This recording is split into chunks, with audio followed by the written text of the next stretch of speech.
ತಿಂತಣಿ ಕ್ಷೇತ್ರವಾಸಾಯ ಕೃಷ್ಣಾ ತೀರವಿಹಾರಿಣಿ ಸರ್ವಧರ್ಮಸ್ವರೂಪಾಯ ಶ್ರೀ ಗುರು ಮೌನೀಶ್ವರಾಯ ತೇ ನಮೋ ನಮಃ. ಪಂಚವಕ್ತ್ರಂ ಜಟಾಧಾರಂ ದಶಪಂಚವಿಲೋಚನಂ ಸದ್ಯೋಜಾತಾನಂ ಶ್ವೇತಂ ವಾಮದೇವಂತ ಕೃಷ್ಣಕಂ ಅಘೋರಂ ರಕ್ತವರ್ಣಂಚ ಪೀತಂ ತತ್ಪುರುಷಂ ತಥಾ ಈಶಾನಂ ಶ್ಯಾಮವರ್ಣಂಚ ಶರೀರಂ ಹೇಮವರ್ಣಕಂ ದಶಬಾಹುಮಹಾಕಾಯಂ ಕರ್ಣಕುಂಡಲಶೋಭಿತಂ ಪೀತಾಂಬರಂ ಪುಷ್ಪಮಾಲಂ ನಾಗಯಜ್ಞೋಪವೀತಿನಂ ರುದ್ರಾಕ್ಷಮಾಲ ಸಂಯುಕ್ತಂ ವ್ಯಾಘ್ರಚರ್ಮೋತ್ತರೇಕಂ ಪಿನಾಕಮಕ್ಷಮಾಲಂಚ ನಾಗಂ ಶೂಲಂ ವರಾಂಬುಜಂ ವೀಣಾಂ ಡಮರುಗಣಂ ಬಾಣಂ ಶಂಖಚಕ್ರದಂತದ ಕೋಟಿ ಸೂರ್ಯ ಪ್ರತೀಕಾಶಂ ಸರ್ವಜೀವದಯಾಪರಂ ದೇವೇಶಂ ವಿಶ್ವಕರ್ಮಾಣಂ ವಿಶ್ವನಿರ್ಮಾಣಕಾರಿಣಂ ಋಷಿಭಿಸ್ಸಾನಗಾದ್ಯಶ್ಚ ಸಂಯುಕ್ತಂ ಪ್ರಣಮಾಮ್ಯಂ ಯೋಂತಃ ಪ್ರವಿಶ್ಯ ಮಮಾಚಮಿಮಾಂ ಪ್ರಸೂಕ್ತಾಂ ಸಂಜೀವ ಅತ್ಯತ್ತಿದರ ಶಕ್ತಿಧರ ಸ್ವಧಾನ್ನ ಅನ್ಯಾಶಾಸ್ತ್ರಶ್ರವಣತ್ವಗಾದೇನ್ ಪ್ರಾಣಾನ್ ನಮೋ ಭಗವತೆ ಪುರುಷಾಯ ತುಭ್ಯಂ ನಮಃ ಸದಸ್ಯೆ ಸಹಸ್ರಸ್ಪತೆಯೇ. ಯಾವ ಇಂದಿನ ಈ ಒಂದು ಸುವರ್ಣರಂಜಿತ ವೇದಿಕೆಯಲ್ಲಿ ಆಸೀನರಾಗಿರ್ತಕ್ಕಂಥ ಪರಮ ಪೂಜ್ಯ ಎಲ್ಲ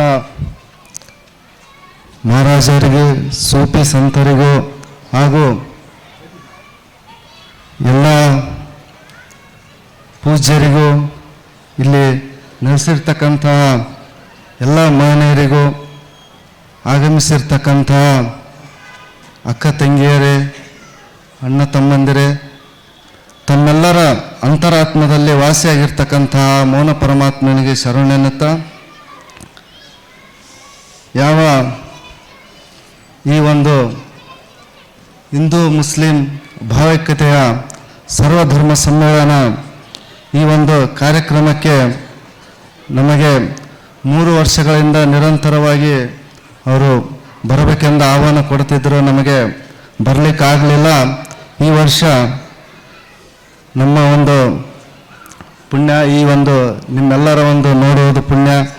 ಅದಕ್ಕೋಸ್ಕರ ಈ ಒಂದು ಸಮಯ ಇಲ್ಲಿ ನಮಗೆ ಸಿಕ್ಕಿರೋದು ತುಂಬ ಸಂತೋಷದ ವಿಷಯ.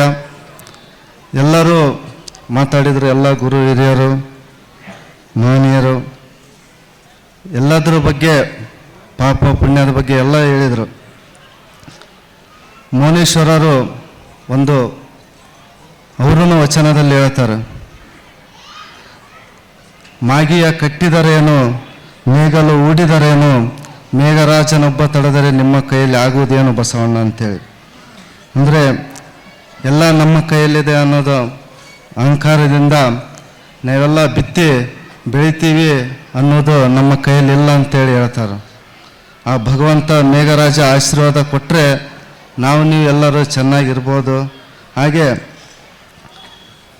ಈ ಒಂದು ಕಾರ್ಯಕ್ರಮದಿಂದ ಎಲ್ಲರಿಗೂ ಕೂಡ ಇಲ್ಲಿ ಅನ್ನದಾನ, ವಿದ್ಯಾದಾನ, ಜ್ಞಾನದಾನ ಮಾಡಿದ್ದೀರಿ. ಅದರಿಂದ ಹೀಗೆ ಪರೋಪಕಾರಾಯ ಫಲಂತಿ ವೃಕ್ಷಃ ಪರೋಪಕಾರಾಯ ಧುವಂತಿ ಗಾವಃ ಪರೋಪಕಾರಾಯ ವಹಂತಿ ನದ್ಯಃ ಪರೋಪಕಾರಾರ್ಥಮಿದಂ ಶರೀರಂ. ಅಂದರೆ ಪರೋಪಕಾರಕ್ಕಾಗಿ ಗಿಡಗಳು, ಹಣ್ಣುಗಳು, ಗಿಡ ಮರಗಳು ಹಣ್ಣುಗಳನ್ನು ಕೊಡ್ತಾವೆ. ಅದೇ ರೀತಿ ಪರೋಪಕಾರಕ್ಕಾಗಿ ನದಿಗಳು ಹರಿತಾವ. ಅದೇ ರೀತಿ ಪರೋಪಕಾರಕ್ಕಾಗಿ ಆಕಳಗಳು ಹಾಲು ಹಿಂಡ್ತಾವೆ. ಅದೇ ರೀತಿ ಪರೋಪಕಾರಾರ್ಥಮಿದಂ ಶರೀರಂ. ಅಂದರೆ ನಮ್ಮ ಶರೀರ ಇರುವುದೇ ಪರೋಪಕಾರಕ್ಕಾಗಿ, ಇನ್ನೊಬ್ಬರ ಸಹಾಯಕ್ಕಾಗಿ ಅಂಥೇಳಿ ಮೌನೇಶ್ವರರು ತಮ್ಮ ಒಂದು ವಚನದಲ್ಲಿ ಆದಿಗೆ ಅಲ್ಲಮನಾದೆ, ಧರ್ಮಕ್ಕೆ ಮುಲ್ಲನಾದೆ, ಮುಹಮ್ಮದ್ ರಸೂಲುಲ್ಲಾಹಿ ಬಹುಪರಾಕ್ ಅಂತೇಳಿ ಅವರೇ ಮೌನೇಶ್ವರರೇ ಸಾಕ್ಷಾತ್ ಆದಿಗೆ ಅಲ್ಲಮ ಪ್ರಭು ಚನ್ನಬಸವಣ್ಣಾಗಿ ಕೊಡೆಕಲ್ಲದಲ್ಲಿ ಕಾಲಜ್ಞಾನ ಬರೆದಿದ್ದಾರೆ. ಅದೇ ರೀತಿ ಅವರು ಇನ್ನೊಂದು ವಚನದಲ್ಲಿ ಸೂರ್ಯಚಂದ್ರರೇ ಲಿಂಗ, ತಾರಾಮಂಡಲ ಲಿಂಗ, ಈ ಪೃಥ್ವಿಗೆ ಧ್ಯಾನವೇ ಲಿಂಗ ಬಸವಣ್ಣ ಅಂತೇಳಿ. ಮತ್ತು ಮೌನೇಶ್ವರರು ಹಿಂದೂ ಮುಸ್ಲಿಂ ಭೇದ ಭಾವ ಮಾಡಲಾರ್ದೆ ಭಾವೈಕ್ಯತೆಯ ಸಂಕೇತ ಸಾರಿದವರು. ಅವರು 12ನೇ ಶತಮಾನದಲ್ಲಿ ಕರ್ನಾಟಕದ ಯಾದಗಿರಿ ಜಿಲ್ಲೆಯ ಸುರಪುರ ತಾಲೂಕಿನ ದೇವರಗೋನಾಳದಲ್ಲಿ ಅವರ ತಂದೆ ಶೇಷಪ್ಪ, ತಾಯಿ ಶೇಷಮ್ಮ ಅವರಿಗೆ ಮಕ್ಕಳಾಗಿರೋದಿಲ್ಲ.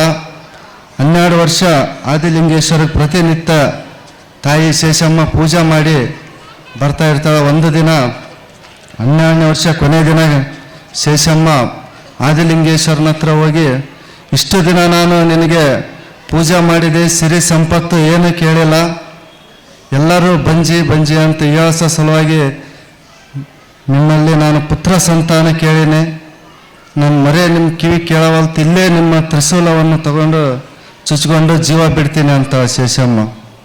ಅವಾಗ ಅಶರೀರ ವಾಣಿ ಆಗ್ತದೆ, ಬೇಡ ತಡಿ ತಾಯಿ ಶೇಷಮ್ಮ, ನಾಳಿನ ದಿವಸ ನಾನೇ ನಿನ್ನ ಮಗ ಆಗಿ ಬರ್ತೀನಿ, ಮೋನೇಶ್ ಅಂತೇಳಿ ಹೆಸರಿಟ್ಟು ಕಾಪಾಡು ಅಂತೇಳಿ ಹೇಳ್ತಾರೆ.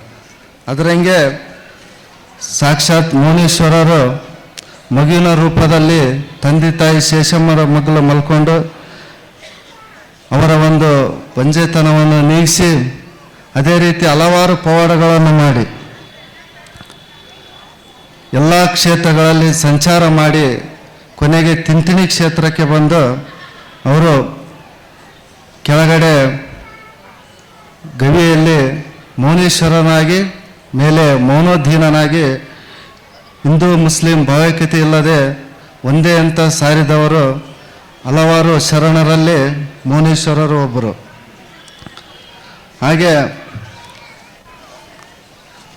ಇವಾಗೆಲ್ಲ ಹಿರಿಯರು ಹೇಳಿದರು, ನಾವು ಎಲ್ಲ ಚೆನ್ನಾಗಿರ್ಬೇಕು, ಜಗಳ ಆಡಬಾರ್ದು, ಎಲ್ಲರೂ ಒಂದೇ ಅಂತೇಳಿ ತಿಳ್ಕೊಬೇಕಂತೇಳಿ. ಅದೇ ರೀತಿ ಸಂಸ್ಕೃತದಲ್ಲಿನೇ ಹೇಳ್ತಾರೆ, ಲಕ್ಷ್ಮೀರ್ ವಸತಿ ಜಿಹ್ವಾಗ್ರೆ ಜಿಹ್ವಾಗ್ರೆ ಮಿತ್ರ ಬಾಂಧವಾಹ ಜಿಹ್ವಾಗ್ರೆ ಬಂಧನಂ ಪ್ರಾಪ್ತಂ ಜಿಹ್ವಾಗ್ರೆ ಮರಣಂ ಧ್ರುವಂ. ಅಂದರೆ ನಾಲಿಗೆಯಲ್ಲೇ ಲಕ್ಷ್ಮಿ ವಾಸ ಮಾಡಿದ್ದಾಳೆ, ನಾಲಿಗೆಯಿಂದನೇ ದುಡ್ಡು ಬರೋದು ಮತ್ತು ಇನ್ನೊಬ್ಬರ ಜೊತೆಗೆ ಜಗಳ ಆಗುವುದು. ಹಾಗೆ ಬಂಧನಂ ಪ್ರಾಪ್ತಂ, ನಾಲಿಗೆಯಲ್ಲಿಂತಲೇ ಹೊಡೆದಾಡಿ ಬಂಧನ ಆಗೋ ಸಂಭವ ಇದೆ. ಹಾಗೆ ನಾಲಿಗೆಯಿಂದನೇ ಮರಣಂ ಧ್ರುವಂ, ಅಂದರೆ ಜಗಳಾಡಿ ಕೊಲೆ ಆಗುವ ಸಂಭವ ಕೂಡ ಇದೆ. ಅದಕ್ಕೆ ಮಾತೆ ಮುತ್ತು ಮಾತೆ ಮಾಣಿಕ್ಯ, ಮಾತು ಒಡೆದರೋಯ್ತು ಮುತ್ತು ಒಡೆದರೋಯ್ತು. ಅಂದರೆ ಮಾತು ಭಾಳ ಹಿತವಾಗಿರಬೇಕು, ಮಾತು ಮುತ್ತಾಗಿರಬೇಕು ಅಂಥೇಳಿ. ಹಾಗೆ ನಮ್ಮ ಒಂದು ತಿಂತಿಣಿ ಕ್ಷೇತ್ರಕ್ಕೆ ಇಲ್ಲಿನ ಎಲ್ಲ ಹಿರಿಯರು ಶರಣರು ನಾನು ಪ್ರತಿ ಸಲ ನೋಡ್ತೀನಿ, ಅಲ್ಲಿ ಬಂದು ನಮ್ಮ ಉರುಸು ಜಾತ್ರೆಯಲ್ಲಿ ಪ್ರತಿ ವರ್ಷ ಬಂದು ಅವರು ಒಂದು ಧಾರ್ಮಿಕ ಕಾರ್ಯಕ್ರಮದಲ್ಲಿ ವೇದಿಕೆಯಲ್ಲಿ ತುಂಬ ಅದ್ಭುತವಾಗಿ ಭಗವದ್ಗೀತೆ, ಕುರಾನ್ ಎಲ್ಲ ಒಂದು ಸವಿಸ್ತರವಾಗಿ 1 ಗಂಟೆಗಳವರೆಗೆ ಎಲ್ಲ ಭಕ್ತಾದಿಗಳಿಗೆ ಅವರು ಪ್ರವಚನ ನೀಡಿದ್ದಾರೆ. ಹಾಗೆ ಐದರ್ಜಿ ಪಂಡಿತ್ ಐದರ್ಜಿ ಹಾಗೆ ಎಲ್ಲ ಶರಣರು ಬಂದು ನಮ್ಮ ಕ್ಷೇತ್ರಕ್ಕೆ ಬಂದು ತುಂಬ ಒಂದು ಜ್ಞಾನ ಸಂಪತ್ತು ನೀಡ್ಯಾರ. ಅವರಿಗೆಲ್ಲ ಕೂಡ ತುಂಬ ಧನ್ಯವಾದಗಳನ್ನು ಸಮರ್ಪಿಸುತ್ತಾ, ಹಾಗೆ ನಮ್ಮನ್ನು ಇಲ್ಲಿ ಕರೆಸಿ ಸನ್ಮಾನ ಮಾಡಿ ಮಾತಾಡಲಿಕ್ಕೆ ಅವಕಾಶ ಮಾಡಿಕೊಟ್ಟಂಥ ಈ ಒಂದು ದೀನ್ದಾರ್ ಚನ್ನಬಸವೇಶ್ವರ ಸಿದ್ಧಿ ದೀನ್ದಾರ್ ಚನ್ನಬಸವೇಶ್ವರ ಮಹಾರಾಜ್ ಕಿ ಜೈ. ಹಾಗೆ ಮೌನೇಶ್ವರರು ಅವರೂ ಕೂಡ ಎಲ್ಲ ಒಂದೇ ಅನ್ನೋ ರೀತಿಯಲ್ಲಿ ಒಂದು ಮಹಾಮಂತ್ರ ಹೇಳಿದ್ದಾರೆ. ಓಂ 1,80,000 ಪಾಚೋ ಪೀರ್ ಪೈಗಂಬರ್ ಮೋಹನ್ ಜಿತಾ ಪೀರ್ ಪೈಗಂಬರ್ ಮೋಹನ್ ಕಾಶಿಪತಿ ಗಂಗಾಧರ ಹರ ಮಹಾದೇವ್.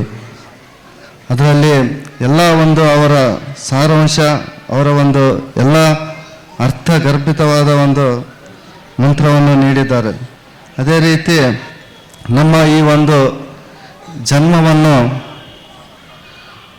ಪುಣ್ಯದಲ್ಲಿ ಸಂಪಾದನೆ ಮಾಡಿಕೊಳ್ಳಕ್ಕೆ ಸಮಯವನ್ನು ಕೊಟ್ಟು, ಹೇಗೆ ಶರಣರು ಸಂತರು ಹಾಕಿಕೊಟ್ಟ ಮಾರ್ಗದಲ್ಲಿ ನಾವು ನಡೆದು ನಮ್ಮ ಜನ್ಮವನ್ನು ಪಾವನ ಮಾಡಿಕೊಳ್ಳೋಣ. ನಮ್ಮಲ್ಲಿ ಬರ್ತಕ್ಕಂಥ ಎಲ್ಲ ಕಷ್ಟಗಳು ಹೇಗೆ ಸಮುದ್ರದ ಅಲೆಗಳು ಬರ್ತಾ ಇರುತ್ತೆ ಹೋಗ್ತಾ ಇರುತ್ತೆ, ಅದೇ ರೀತಿ ನಮ್ಮ ಜೀವನದಲ್ಲಿ ಬರ್ತಕ್ಕಂಥ ಎಲ್ಲ ಕಷ್ಟಗಳು ಆ ಭಗವಂತ ಪರಮಾತ್ಮ ದೂರ ಮಾಡಲಿ, ಎಲ್ಲರಿಗೂ ಕೂಡ ಒಳ್ಳೆಯದು ಮಾಡಲಿ ಅಂತೇಳಿ ಬಯಸುತ್ತಾ, ಸರ್ವೇ ಭವಂತು ಸುಖಿನಃ, ಸರ್ವೇ ಸಂತು ನಿರಾಮಯಾಃ, ಸರ್ವೇ ಭದ್ರಾಣಿ ಪಶ್ಯಂತು, ಮಾ ಕಶ್ಚಿತ್ ದುಃಖ ಭಾಗ್ ಭವೇತ್. ಓಂ ಶಾಂತಿ ಶಾಂತಿ ಶಾಂತಿ.